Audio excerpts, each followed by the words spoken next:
Two fixed point charges plus 4e and plus e units are separated by a distance a. Where should a third point charge q be placed on the line joining the two charges so that it is in equilibrium?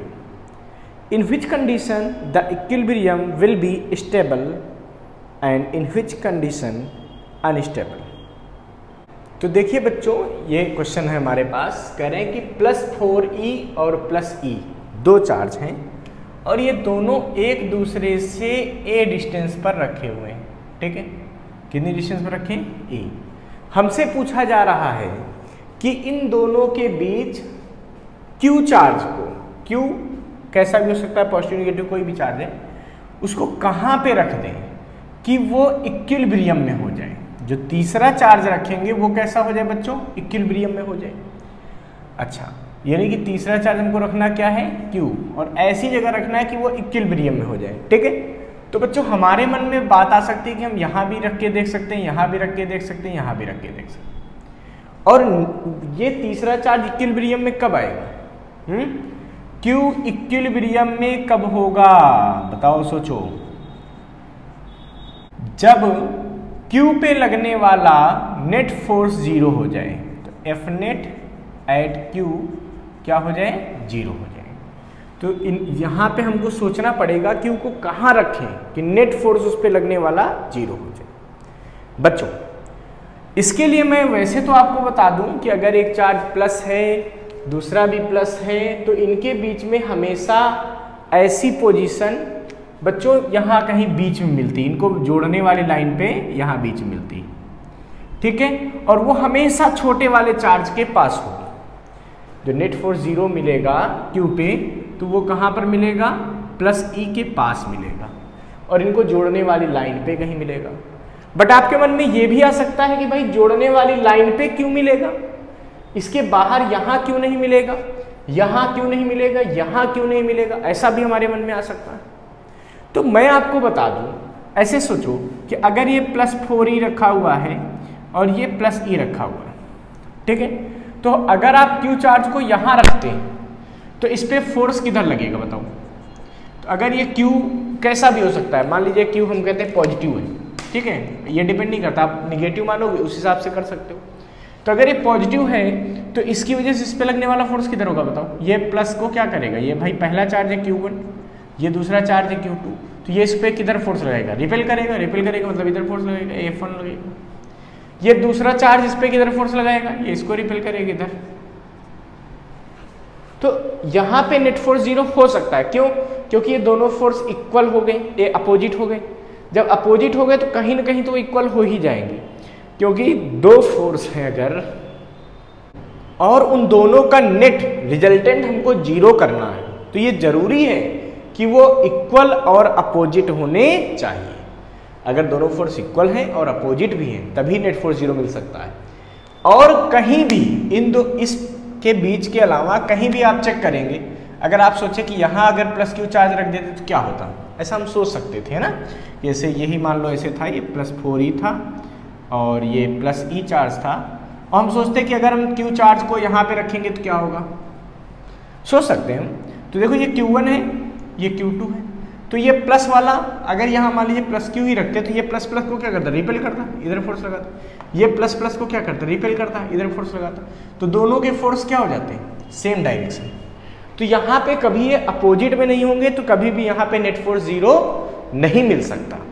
तो ना यहाँ कभी 0 मिलेगा। इसी तरीके से अगर यहाँ रखोगे तो इसकी वजह से लगने वाला फोर्स किधर होगा बताओ? अगर +Q रखा तो इसकी वजह लगने वाला फोर्स इधर, इसकी वजह लगने वाला फोर्स इधर, दोनों रिपेल करेंगे। भाई देखो, ये रिपेल करेगा, ये भी रिपेल करेगा, तो नेट फोर्स इधर लग जाएंगे। तो कभी भी यहाँ भी नेट फोर्स 0 नहीं हो सकता। इसका मतलब जब दो चार्ज सिमिलर होते हैं, मतलब दोनों पॉजिटिव चार्ज होते हैं, तो ऐसा केवल बीच में कहीं इनको जोड़ने वाली लाइन पे कहीं एक पॉइंट होता है जहाँ पे नेट फोर्स लगने वाला 0 हो सकता है दिए गए चार्ज पे। किस पे नेट फोर्स यहाँ 0 हो सकता है। ठीक है, अच्छा, बहुत अच्छी बात है। तो हमको यहाँ सोचना है कि ये पॉइंट कितनी दूरी पर होगा। ठीक है, किससे दूरी निकालेंगे? तो ऐसा करते हैं, +4e से निकाल देते हैं ये वाली दूरी। तो मान लेते हैं कि यहाँ पे x दूरी पे ऐसा पॉइंट है जहाँ पे नेट फोर्स 0 मिलेगा। तो यहाँ से दूरी कितनी हो जाएगी, सोचो, ये टोटल ए थी, x चली गई, इधर कितनी बची बताओ, a माइनस एक्स। तो ये दूरी यहाँ से क्या होगी बच्चों, a माइनस एक्स। अब इस चार्ज पे फोर्स सोचते हैं, ये Q1 है इसकी वजह से और ये Q2 है इसकी वजह से निकालेंगे। तो यहाँ पे लिखना पड़ेगा कि इसकी वजह से फोर्स निकालेंगे, फिर इससे निकालेंगे, फिर नेट फोर्स को जीरो दिखाने के लिए क्या करेंगे, दोनों फोर्स को अपोजिट और इक्वल दिखाएंगे, ठीक, तब नेट फोर्स को जीरो दिखा पाएंगे। ठीक है, तो चलिए अब बात करते हैं। सबसे पहले लिखेंगे force acting at Q charge, इसको प्लस मान लेते हैं बच्चों फिलहाल हम, ठीक है, ड्यू टू Q1। तो Q1 की वजह से इस पे कितना फोर्स लगेगा सोचो, इसको मैं F1 से लिख दूं, बिल्कुल लिख सकता हूं।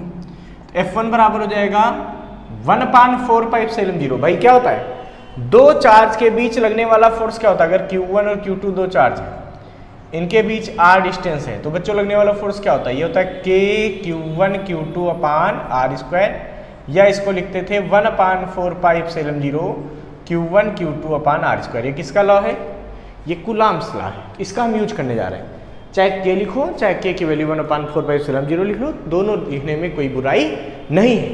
तो बच्चों यहाँ पे हम क्या करेंगे, पहले चार्ज की वजह से फोर्स निकालने, तो हम लिखते हैं k, ठीक है, Q1 यानी कि 4e, Q2 इसका चार्ज Q अपान डिस्टेंस का स्क्वायर, ये डिस्टेंस बच्चों ये कितनी है x, तो ये आ गई x²।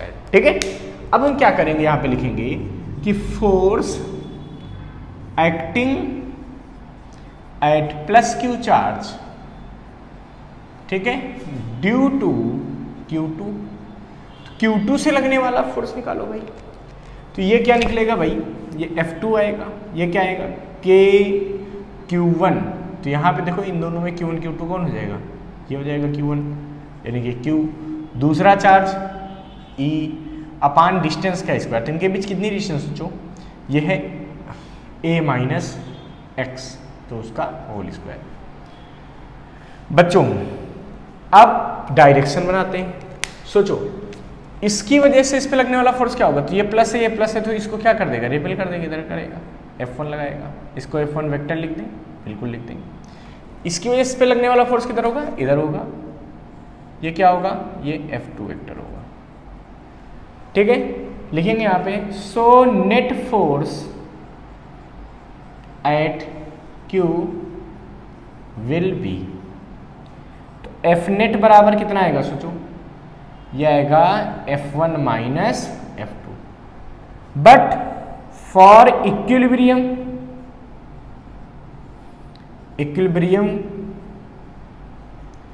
Of plus Q charge, plus Q charge कह रहे हैं इक्विलिब्रियम में रहे, तो प्लस Q की इक्विलिब्रियम के लिए क्या जरूरी है कि प्लस Q पे लगने वाला नेट फोर्स जीरो हो जाए। इसका मतलब जो F नेट आए, इसका मतलब जब F नेट जीरो होगा तो F1 और F2 में क्या रिलेशन आएगा, जरा देखो भाई, F नेट जीरो, तो F नेट जीरो होने का मतलब क्या हुआ, F नेट जो क्या है F1 माइनस F2, इसका मतलब F1 माइनस F2 कितना है, जीरो, F1 बराबर किसके आ जाएगा, F2 की, दोनों की वैल्यू पुट कर दो भाई। F1 की क्या वैल्यू है बच्चों, ये है KQ इंटू 4E अपान एक्स बराबर KQ into E upon A minus x का होल स्क्वायर।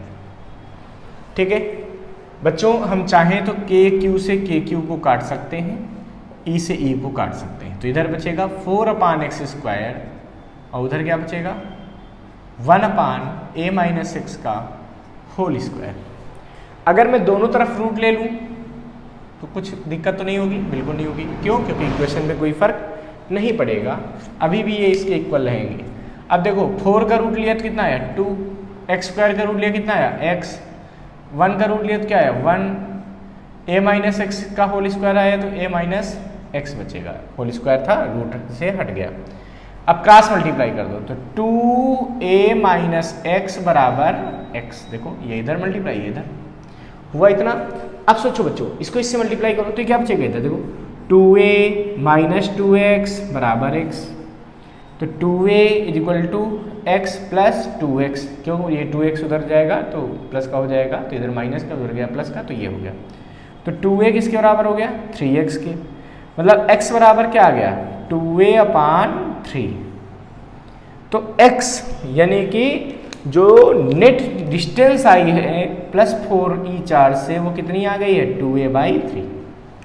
तो 2a/3 डिस्टेंस पर अगर हम इसको रखेंगे तो नेट फोर्स क्या हो जाएगा 0 हो जाएगा। यहां तक तो बात हो गई कि हाँ भाई Q इक्विलिब्रियम में कहाँ होगा 2a/3 से। अब देखो बच्चों, जो मैंने शुरुआत में बोला था कि हमेशा ऐसा पॉइंट छोटे वाले चार्ज के पास होता है, देखो यहाँ पे चीज सेटिस्फाई हो रही भाई, +4e से कितनी दूरी हो गई 2a/3, ये वाली दूरी तुमने निकाली सॉल्व करके, अभी कितनी निकली 2a/3।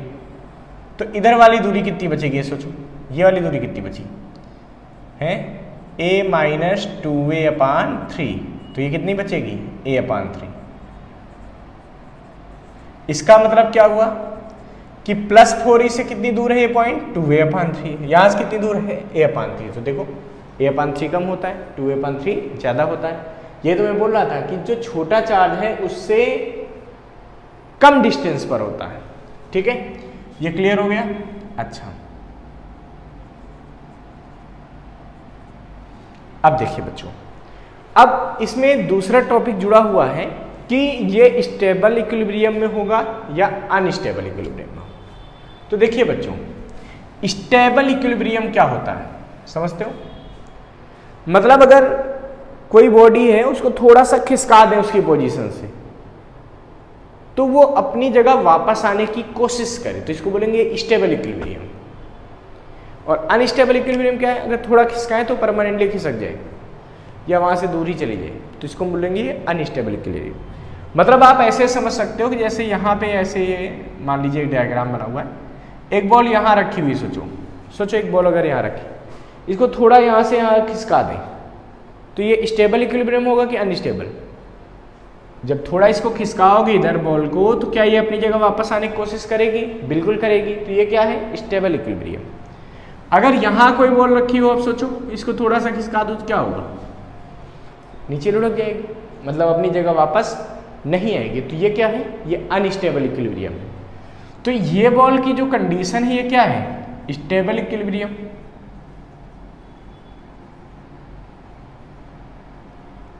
ये क्या है ये अनस्टेबल इक्विलिब्रियम। ऐसे ही यहां पे सोचो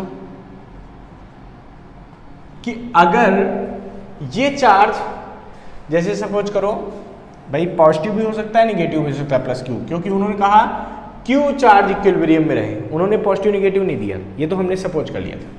मान लीजिए भाई एक चार्ज उन्होंने +4e दिया है, एक चार्ज उन्होंने +e दिया है, ठीक है।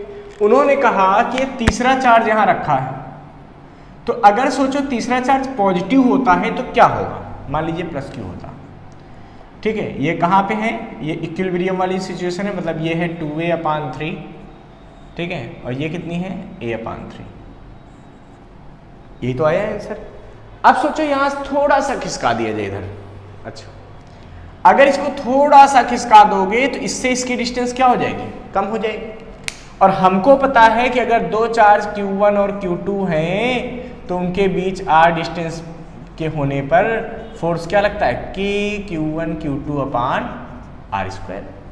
तो अगर हमने इस चार्ज को इधर खिसका दिया तो इसकी वजह से लगने वाला फोर्स बढ़ेगा या घटेगा, सोचो यहाँ पे जो पहले फोर्स लग रहा था अगर इधर खिसका दोगे तो ये डिस्टेंस कम होगी, डिस्टेंस कम होगी तो इसका वाला फोर्स क्या होगा बढ़ेगा, जबकि इसका वाला फोर्स क्या होगा यहाँ पे घटेगा।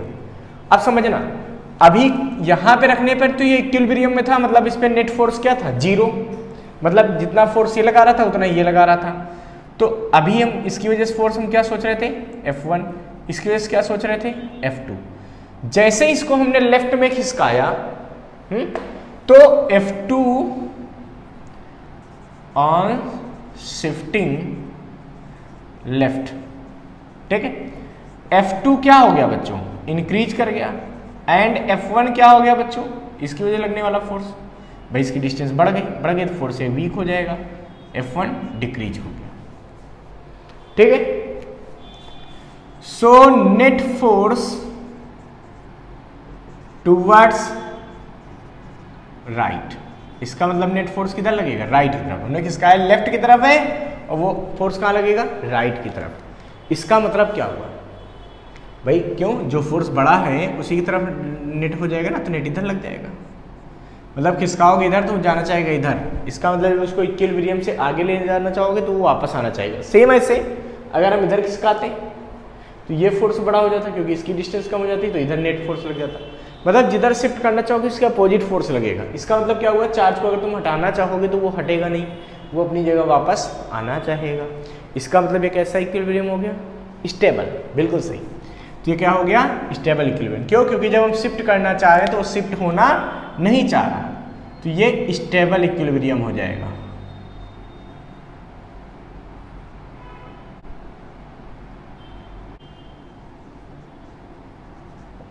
ठीक है। अब सोचो अगर ये निगेटिव चार्ज होता तो क्या होता बच्चों, मान लीजिए ये +4e था, यहाँ पे ये +e था, और ये रखा हुआ चार्ज है -q, अगर सपोज करते हैं, ठीक है। तो बच्चों क्या होगा बताओ, इसकी वजह से फोर्स कहाँ लगेगा बताओ, इधर लगेगा F1, इसकी वजह से लगने वाला फोर्स ये उसको अट्रैक्ट करेगा, इधर लगेगा F2, ठीक है। अब सोचो, अब अगर हम इसको लेफ्ट में ले जाना चाहें, ठीक है, तो ऑन शिफ्टिंग लेफ्ट, ये Q1 है और ये Q2, तो क्या होगा, जैसे हम इधर खिसकाना चाहेंगे तो क्या होगा, ये वाला फोर्स बढ़ेगा, F2 इंक्रीज करेगा एंड F1 डिक्रीज करेगा। तो F2 इंक्रीज करेगा और F1 क्या होगा, डिक्रीज करेगा। सोचो, जब ये इंक्रीज कर जाएगा तो नेट फोर्स इधर ही तो लग जाएगा भाई, जब ये बढ़ेगा तो इधर ही फोर्स लग जाएगा नेट वाला, तो नेट फोर्स इधर हो जाएगा। इसका मतलब जिधर खिसकाओगे उधर ही नेट फोर्स लग जाएगा, मतलब ये वापस आने की कोशिश नहीं करेगा, ये और आगे बढ़ने की कोशिश करेगा। इसका मतलब ये क्या होगा, ये अनस्टेबल इक्विलिब्रियम होगा। सो charge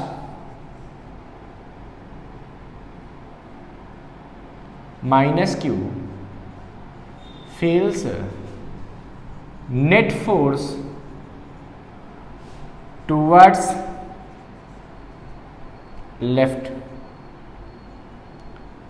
thus -q is in unstable equilibrium, इसलिए वो क्या होगा, अनस्टेबल इक्विलिब्रियम में होगा। समझ गए बच्चों, ये हमारा आंसर हो गया। अच्छा, इसको फटाफट नोट कर लीजिए बच्चों।